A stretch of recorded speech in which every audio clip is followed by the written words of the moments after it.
Yeah, it's working. Oh, but there's nothing there. That is not good either, is it? There we are. Just took a second. Now, with public alliances, we are public-public partnerships and public alliances. We have a little bit a different type of organization. What's the main difference, you would say, between public and private? So what do we do in private business? What is our main goal? Profit making, yeah. And I think Adam Smith, when he was sitting and writing like a interesting Wealth of Nation book, was really a short dissertation. You will write a longer one when you MSc dissertation. But he basically wrote something like, it's the idea of a business is to make out of very little a lot. Yeah, so this was the big agreement. You can read it between the lines. If you summarize, the first 80 pages into one sentence, it would be something like that. Yeah? Of course, he used different terms. Yeah? But now in the public sector, Kafka made the joke. This was not a joke. Kafka actually was very authentic about it. He basically pointed out that by each entrepreneurial endeavor, there's always a possibility that you start with something that you try to make a lot out, but you end up making a lot less out. Well, this is always a chance too. And so he put it even worse. It's the art of making out of a lot, hardly little at all. I don't know if that translates, but if you go to Prague, wonderful museum, I recommend going there. And it really resonated with me. And the joke is then, that is what the public service is doing. Okay, that was a joke. So if you work in the public service, don't but the idea is the redistribution of tax money that we give in this honorable act of this is our most shareable notion. You have your income, you have your profits, and you realize I have so much, I should share this with my community. Yeah, this is basically tax, more or less. Yeah, and then you give it to the taxman who writes your thank you letter. It's just they don't really pitch the words like that, but I'm still dreaming of that. So to get our head around what the public service is about, we have a look at definitions of public-public partnerships, typologies, then the role itself, then international examples, because this is quite a big one. Yeah, we are really in this business, and in Europe in particular, but in Europe in particular more recently so, but international examples exist already for a long time, actually in all the other continents. Yeah, and they're actually a lot more advanced in that, ironically. Yeah? And benefits and issues, and a little bit the current and future landscape. There's a little bit politics as well in it, but we may skim through that quickly. Okay, so here is a definition and typology.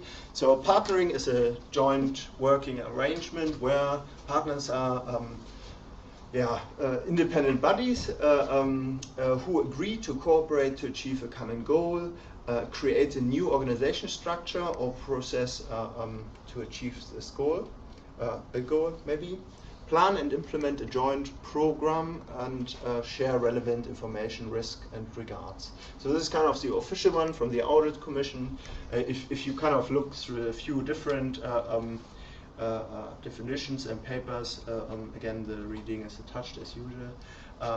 For practical purpose, the PUBs can be categorized really into partnership between two public authorities, partnership between public authorities and communities, and as well development partnerships or international associations that may engage into this. So this is a little bit the gray area. We have as well another session on partnerships with third sector, and you will see that it overlaps a little bit, and it's a little bit the gray area how it's defined. And in the UK we have a wonderful name. What does Quango stand for? Does anybody know what that is? One person laughed, so you do know it. Well, it's a part of government that doesn't have its own specific department or accountabilities. Yes. Something like that. So Quango is an acronym for quasi non-governmental organization. So arguably this is not public sector, but in reality it's an organization just accountable to the public sector. So if you just have one client, you know, you may as well play their game. There's that recognition in the first place. If you look at typologies of partnership, you will often see that the objective is to lead to improved services. Yeah, and actually most partnerships are, quite frankly. Yeah, then pubs, as I've named this, I'm not sure if that is no, that is the acronym. I think it's actually in the paper. Yeah. Can be used to build capacity in public agencies and the skill of a workforce as well. So traditionally, in many countries, you still have that actually skills of workforce, that training even sits in the public realm. Yeah, this is in some countries this is not true. Yeah? So here we are already in the differences, and we have to kind of look at regional or national context to actually be explicit. Yeah? There can be an effective way of restructuring the public sector and improving public services as a defense against privatization. So we have as well an example there where some public services actually tried to defend the privatization movement that we had as well. And they can help to build stronger community support and accountability for services. They can be used to achieve other objectives as well, such as paving the way for privatization, as it occurs a lot in the US. But again, those are kind of fashions that come and go in nations. It's just very long fashions for us. Normally it's over a lifetime. So we don't really recognize it as fashions, but if you look at the history over like 300-year remits, you will see it goes and comes. And it really kind of waves along with kind of the mood of the people. What we call in Germany Zeitgeist. Yeah? It's a wonderful term for that. Yeah? So what are the types of the pubs? According to the partner, well, it's public authority. Here we have intermunicipal. What does that mean, intermunicipal? So what could be an example? Okay, I'm talking hieroglyphs. This is always a bad situation for the lecturer. So intermunicipal is, for example, the Newcastle Council decides to work with North Tyneside Council and the little Tynemouth, they're not really a council, but anyway, to make a wonderful paved cycle path for robots to cycle from Tynemouth to Northumbria every day to work back. So this would be a reasonable inter-municipal public authority partnership. Yeah, I'm in support. I would vote for this. And then I would have these dotted lines that separate me from the cars, not the other way around. Okay, never mind. But then we have as well government and municipal, and actually, so this is the idea. You have the national arrangement of parliament and the department arms that kind of enforce their powers, working with a local arrangement. And this can have very different forms depending on the country where you are. So here we have actually this formalized with councils. In other places it may be just a community leader. If you look at places like Afghanistan, there are wonderful documentations at the moment about it. You will see it's just a family order that basically lives in this region. He is well connected with all the families of the local communities. He is that institution, if you want. He is the representing voice. So it can be as simple as that. And everything in between works as well. Now with places like the United States of America, you will see that they have a Washington. We have now as well the European Union, where we have a, what is a, this is an interesting question. What is a Washington of Europe? Does anybody know? European Union? I take rough guesses.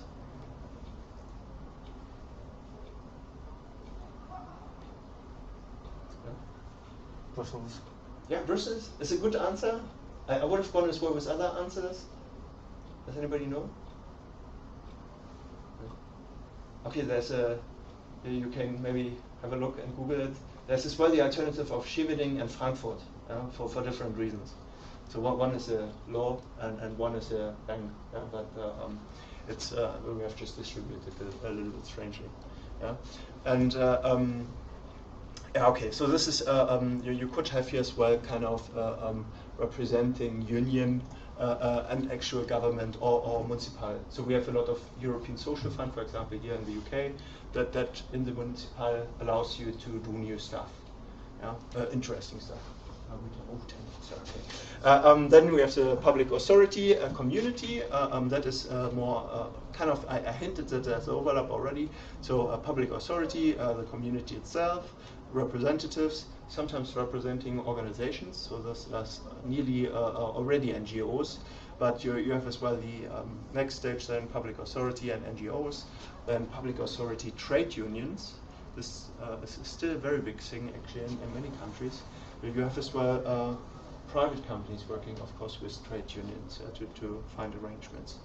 And then development partnerships, high-income country, public authority, low-income country, public authority. Now, this is often how it's portrayed in literature. I've seen it as well the other way around. So knowledge exchange goes nowadays either way. Does anybody know the product, the brick? Brick for the internet? Okay, so it's new stuff. If you have weak internet in your region, you want a brick. It comes from, I think it comes from Nigeria. Yeah, but was a government project. They developed it because their infrastructure for internet wasn't good. It's now we are queuing for this stuff. And if you're living somewhere around Inverness or where internet isn't good, that is what you want to have.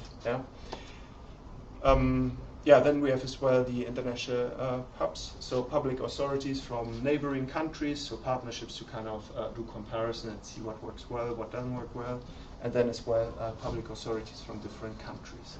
So this is kind of a typology. Wait a minute, where are we? We could just complete this quickly, this section. So with partnerships with other public authorities, you have as well kind of the mix up of it, so a clustering effect. So for example, in the region here in the northeast, we have a lot of arrangements where the different councils come together to share a pot of resources and look at good practice, what they have done to install it then as well in their municipalities. It's not sub-municipalities, in their municipalities. So you get the idea, it adds up. We have as well partnerships with communities and NGOs and trade unions. Here the examples that I was really familiar with was in South Africa, which involved really the trade unions to find new arrangements for the community. This had to do as well with security, so earnings were basically at a level where they could make a living and improve as well their livelihoods.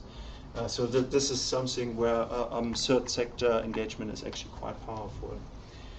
Then you have as well international partnerships. So this is the development partnership type that I kind of pointed out, in which a public authority from a country with higher income enters into a partnership with a public authority in a country with lower income. This is not always the case. Sometimes they have just something developed further that the other kind of authority feels meaningful to bring to their authority district, if that makes sense. Yeah. So here you have a second type of hub between international partners occurred when as well public authorities from different countries work together and address a common issue. For example, the Agenda 21 network. Do you know what that was? 21 network? That had to do with internet, bringing internet basically to our countries and places, connecting the world. Yeah. Actually, we leave it with that. And this time I finish on time. Any questions? Quite a run. Sorry for that. We are nearly again back on track with the timing. It's actually not too bad. We have like kind of one spare week anyway, where we have revision time, but revision is overrated. So you could just use that for having another lecture, just to balance it out.